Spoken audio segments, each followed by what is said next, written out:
Ho ho, Merry Christmas, everybody. It's coming. I hope you've all been real nice. I've been okay. So I don't think I'll get a lump of coal, but I don't think I'll get that brand new car I want. Anyways, so what have we been working at the shop? I have to say this first. I know y'all have heard, or many of you have heard, that my wife has gone through some major back surgery. Spinal surgery. She has a prosthetic in her neck, titanium in her neck. She has titanium in her upper mid back, and she just went through a massive lumbar region reconstruction. So things at the shop have been a little slow, and I apologize for that, but we're doing the best we can, family first, and I know that's what everybody says. But it's hard, you know, work is piling up and I want to get it done. I was hoping to have everything done by Christmas, but I don't think it's going to ever happen. So all your thoughts and prayers for her fast recovery is well appreciated. And we all here are just, you know, doing our best to have the most Merry Christmas we can. Some of what I've done in between, and it's been a lot slower than it should be. But again, you know, hey, you have to take care of your loved ones, right? So that's what I'm doing. So I just wanted to give you a sneak preview of what's coming out for the first of the year, something that a lot of people have asked for. For years, people have been asking for a replacement counter for the 2000.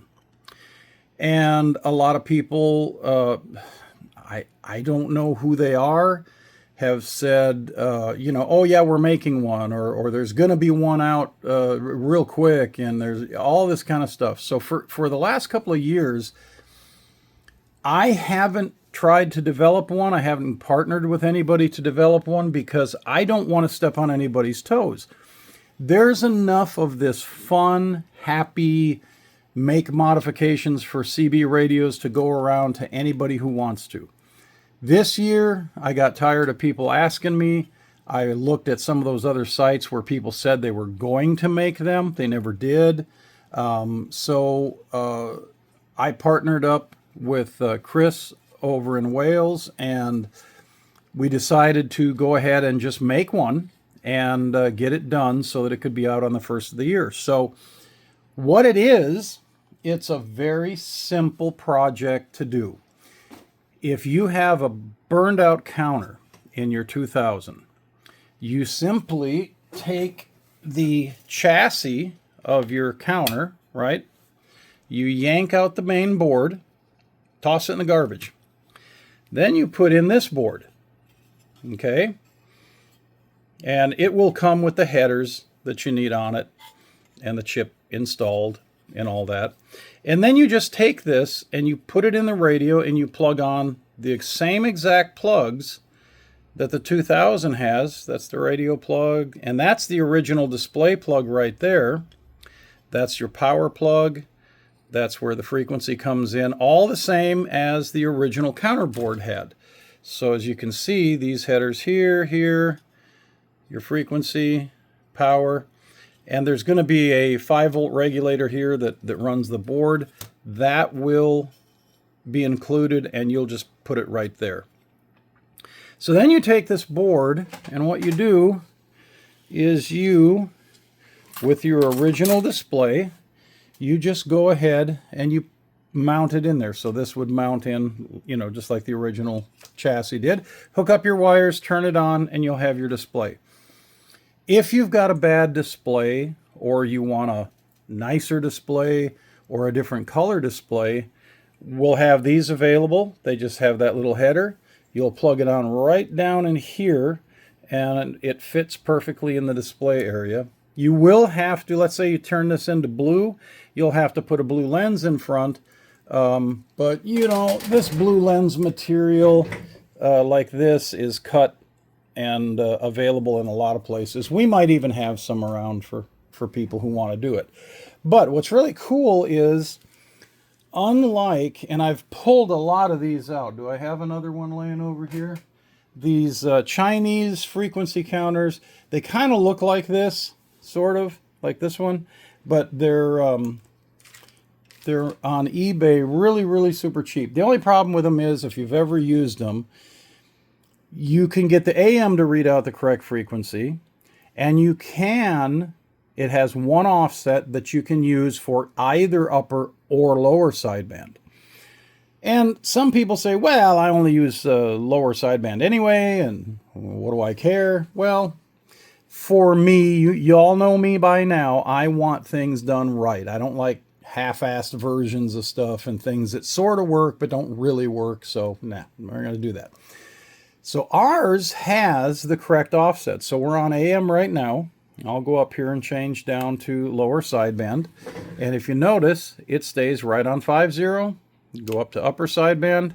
It goes right up to 50. It stays on, transmit and receive, no problem. So also tracks your clarifier, of course. Your clarifier can go up and down and all that kind of stuff, whatever. And now I better put it back to 0 before Chris sees it and says, how come it wasn't on 0? But yeah, it really works well. It's a very nice little mod. And again, you can just put it into the original chassis box, and it's only 4 screws. You take these 4 screws out. Well, I'm sorry. It's 4 screws plus you take the FET. Well, no, it's not a FET. It's just a big transistor and these 2 other little transistors. You take those out, and then you mount the regulator up against there, and it's just drop in, plug and play. You don't have to adjust anything. You don't have to do anything weird. And what I will tell you, though, is if you buy this board from us and you put it in, and let's say you see your frequency now is, say, somewhere like, not quite 50, and I'm looking at the end of the digits there. Let's say it's 49. Go a little further, yeah. Let's say it's 49, and it's just sitting there saying, I don't want it, or it's 52 or something. We calibrate these on a rubidium oscillator, GPS disciplined, not a flea market version, not an eBay version, an actual many, many thousands of dollars oscillator that runs the shop here. So this will tell you if your technician has lined up your radio 100% correctly. If not, there's an easy instruction for you to go inside, and you can align so that your radio is 100% on, and then your frequency counter will be 100% on. If you want to send your radio in, we're going to allow that, because this is just a few minutes. I mean, you just rip out the board, pull that one, drop it in, and you're good to go. Having this board repaired, it's not rocket science. I've done, countless of these. It's just a headache to do.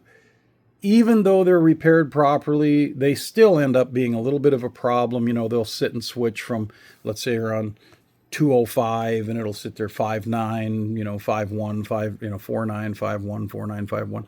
And our counter in the wizardry that Chris over there did to the software does not do that. It will stay locked, stable, wherever you have it set, which is really nice, because you just can't have something dropping around. And I'm moving the clarifier up here. I don't know if you can see me doing that or not. I'm up here on the clarifier. So you get it right. Oh, going the wrong way. And it'll stay there. I've had this on the bench now for, let's see, about maybe 4 days, I think, something like that. And it's just rock solid wherever you set it. I really like it. It really works well. And your clarifier, depending, now some people like a 10-turn pot on their clarifier, which makes it easier. I don't really care. I mean, I don't use my clarifier as a VFO. If you're going to do it, of course, if you have the DDS system in, then you've got a VFO mode, So if you can go into VFO and just move any of these digits, you can move by 10 hertz, 100 hertz, 1000 hertz. I mean, it doesn't matter, right? You know, you can move by 1 meg if you want to, you know, 28, 27, 26. So it really doesn't matter. I don't use a clarifier for that much range. Some people like to. Some people put the clarifier, if you have the DDS, they put them on a, you know, 5,000 down, so you can just go 5 kilohertz down and be on the zeros. That's fine. It doesn't matter. That doesn't really matter. But anyway, yeah, this thing is really cool. It is a really fun, what do you call it? A really fun option for your radio. Let me go back over here to channel mode so I know where I am, because, you know, I'm old and I get confused. So, but yeah, I think it's just really a really neat thing to do, and I don't see why it shouldn't sell, you know, fairly well. And now the next things people are going to ask is price. What is the price of this this cool little counter going to be? And it depends on a couple things. Do you have an original display, which will plug in and work just fine? We have to configure it for the original display. Or do you want one of the newer displays? The newer displays can be much, much brighter. They're more vibrant. They really look nice. And let me plug this in and I'll show you what it looks like. It can actually run 2 of these at the same time. So you could take this, I mean, why would you want to? But you could take this, put it in a box. We have a box for these, and put it on the outside of your radio somewhere and not even use this display using this board. Or you could run both at the same time. Who cares, right? Let me go ahead and I'm going to cut the video and I'm going to come back with this display in there. Okay, we're back and I've got the other display going. Notice, as I said, you can get the oh, Chris is going to be mad. He's going to say, how come it's not on 1 or it's not on 0? Oh, God. Anyways, you can get the display in any color. These things come in a lot of different colors, and they're super bright. I wish I had some something to put behind it. Let's see. Can I get this out of here without shorting something? Ooh, I'm being dangerous. Ooh, I'm being dangerous. Let's see, can I get it out? Did I? Let's see, did I put that in there with some kind of... No, I didn't. There's a connector in the way.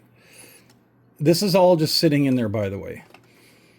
And I know a lot of you are saying, why didn't you mount that in the box so that you wouldn't short anything out? And my response is going to be, because I got excited and I wanted to bring this out and show y'all. So... I ain't perfect. I'm not a marketing genius. Okay, so let's see. Turn that back on. There we go. Let's see what it looks like from this side. These can be much brighter if you want them to be also. Oh, I pulled the frequency off anyway. But yeah, so they can go in there, be much brighter. Let's see if we can get... There we go. Is there something come up there? Yeah, there we go. Okay, so they're much brighter, a little bit fatter digits, I think, than the other ones, but they fill the space just fine. They look really nice, and like I said, any other color you want, and you can get this plastic from anybody. So, yep, I think it's going to be a good thing. It's going to be available after the first of the year. I do not know what the price is going to be. I'm not going to hazard a guess, because if I do that, somebody's going to say, oh, you said, you know, $2. Well, yeah, no, it ain't going to be two bucks. But we want to be very careful. And as everything that we make with DDS, we want it to be something that you can do easily. And we want it to be something that's simple for you to do and not break the bank. I mean, I know this guy, I won't say his name, He does fantastic work on these things. And he's been putting out 2000s by the dozen this last couple of months. I mean, it's ridiculous. He may even get his own version if he wants these. If he wants to be a dealer for us and sell these, that's fine. But I'll tell you, it's ridiculous, man. We want to make sure the prices where you can afford them, where anybody can afford them. And being that they're plug and play, anybody can do it. There's no soldering involved, just a little mechanical, take the other board out and put that transistor down. That's actually going to be a 5-volt regulator right there. You'll have a little piece of mica and put on there. We've had this one running. Okay, here's the real regulator inside of here.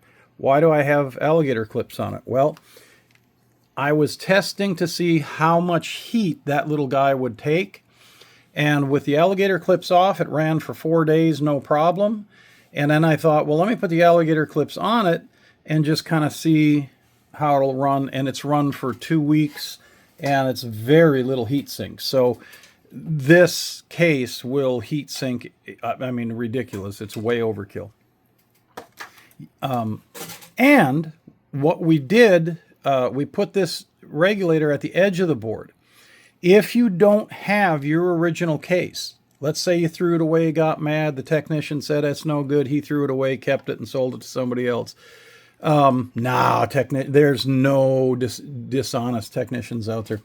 You can take this board, let me grab one here. You can take this board and you can, where's our regulator? Over here on this side. You can just take it and bend it flat, pop a little hole in the chassis and mount it there, and you're good to go. You could even just put there's a small clip-on heat sink, and I'm going to test that. A small clip-on heat sink to see if that'll work, so that's cool. This adjustment right here on the board adjusts the display brightness of this display and of the original display. So we're going to come up with 2 prices, one for just this. If you have an original display and you like it and you want it to be like that, even if you have an original display that has replacement LEDs, okay? Let's say you sent this in, or you by hand, you DIY'd it, and you pulled all these digits out and you put the direct replacement blue digits in. I know there's some out there. It will still work. You can just plug the header in. And what's so cool about this is it's just everything plugs in. There's nothing you have to do. So that's cool. But there'll be a price with a new display, right, in the color you want, or just the board. I don't have any of these cases. So unfortunately, what you could do, and you don't even need this case, you could, if you take a look, this is just a 1/4-inch standoff, right? Oh wait, I have some here. What you could do is just put a nut on the other side of this board, like this, just like that. You could put a nut right there, and you could mount it in there just like that. It doesn't matter. It doesn't need this case. We're just saying it's cool to put it in the original case, and there it is. All right, so anyway, we will come up with our pricing. We don't want to break the bank, but as a business, we have to make a little something. So we're going to do that. And once we get it all done, we will publish that price. Dan will have it at customer service when it first comes out. You'll probably see an announcement about it on the website or the Facebook site. And one last thing. You say, well, what if I buy this board and I want to do something different with it? I have something in mind that I want it to do, or something. Do I have to buy a whole new board? The cool thing is, no, you don't. This is a USB-C, and what you do is you plug your USB-C cable into it, like that, the other side into your computer. We send you the upgrade file, and you drag and drop and it automatically programs, and now you're updated. You will not have to buy a new board or a new chip or anything like that to get the latest and greatest updates. We are not, and I don't see us in the immediate future, charging for an update. I don't think there's anything that you could do to this that would entail so much time that you would have to update it. It was a lot of time to write the software, but you know, I don't see an update being something we would charge you for. We'd just say, hey, we've got version 2 something whatever, and if you want to do it, we send you the file. We can even log on to your computer remotely and do it for you. You just have to plug your USB in there. So anyway, on here. Sorry about that. But we already have a version in mind with a real-time clock, so that when you turn the radio off, you'll see the clock on here. That is not going to be ready till maybe the second quarter of next year, if we do it. We don't know if we'll do it. All right, well, everybody have a very Merry Christmas. Be safe. If you're going to drink, don't drive. Stay at somebody's house. Anyway, have a good Christmas and a Happy New Year if we don't see you by then. And more to come. Remember, the new email is help@troyradio.net, and I'll put that there, help@troyradio.net, for any general questions. If it's a technical question, contact me, but for any kind of help, shipping, receiving, billing, all that stuff, help@troyradio.net. That's going to alleviate my workload so I can get to this stuff a lot faster. Okay, 7-3s, everybody. Hope you have a good time, and that's it. See you next year.